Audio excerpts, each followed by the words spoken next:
Schickster, it's been a while since you made a video. Don't you think you ought to put something together and get it up on your YouTube channel? Yeah, I'm kind of out of ideas. Well, I'll tell you what, here's an idea. Do bass fishing on a budget. There's a garage sale right up the street here, and I noticed they had a stack of old fishing poles you could probably get for $1 a piece. Go pick one of them up. I'll give you one of my old tackle boxes that you can pick through and make a video on catching bass on a budget.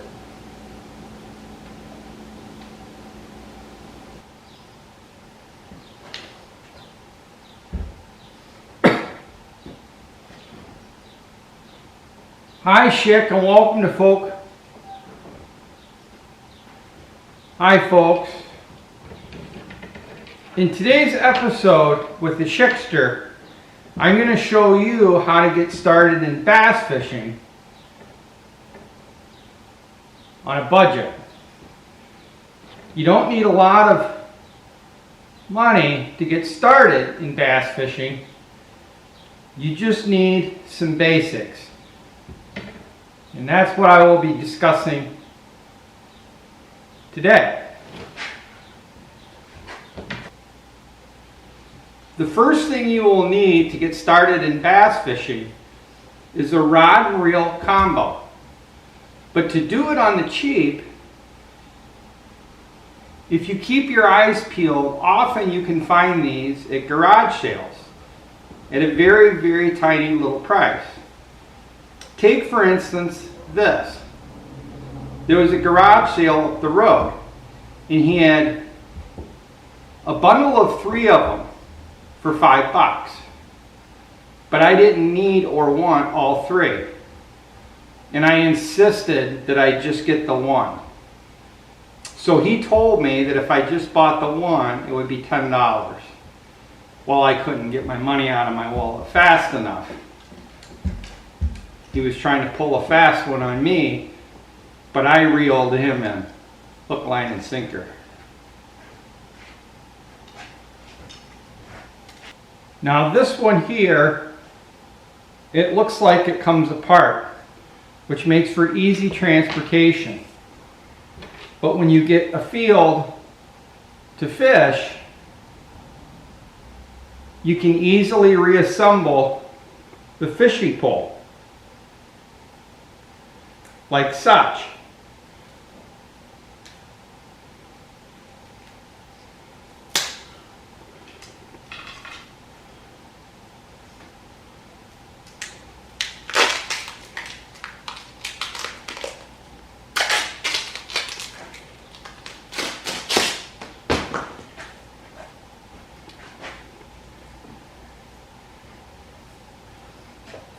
Once you have assembled the fishing pole back to its normal use, we can now string up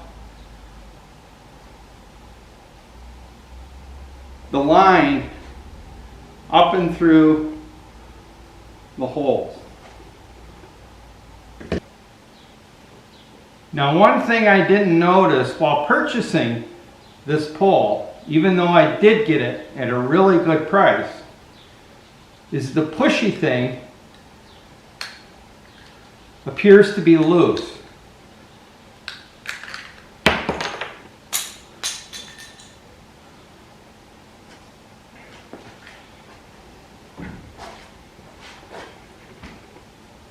But having a little bit of engineerical background that I have, I think I can get this in an operational mode.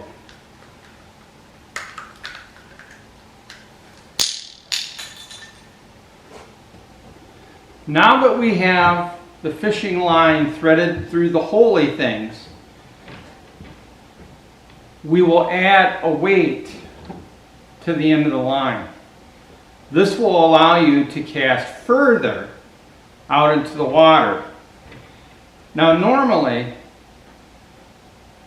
people use sinkers for such a job.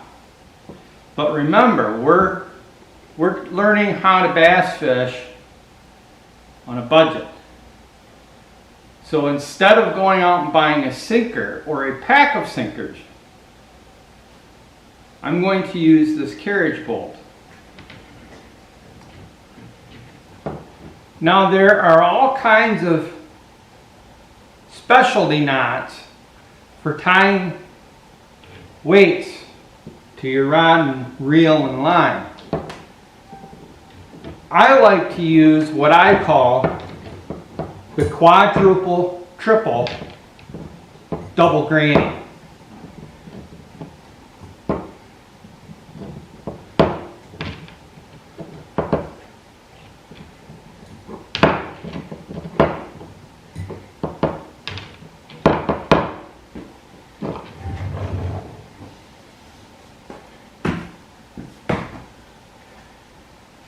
It's the unbreakable knot.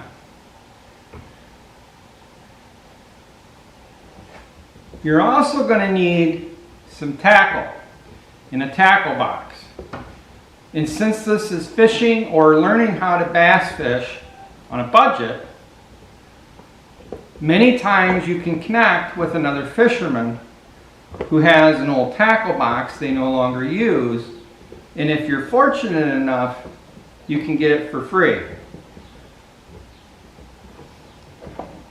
CJ gave me this. He didn't charge me anything.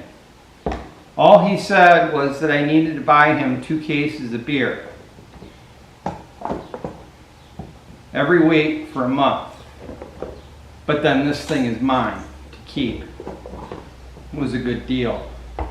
And he also included inside the box of tackle a bait of crank, which I will affix to the carriage bolt next.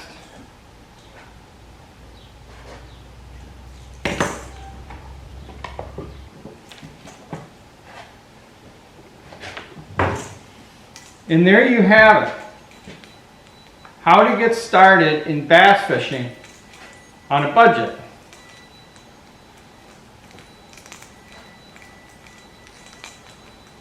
In the next episode, I will show you the techniques of harvesting the elusive bucket mouth of large using this cheap setup such as this.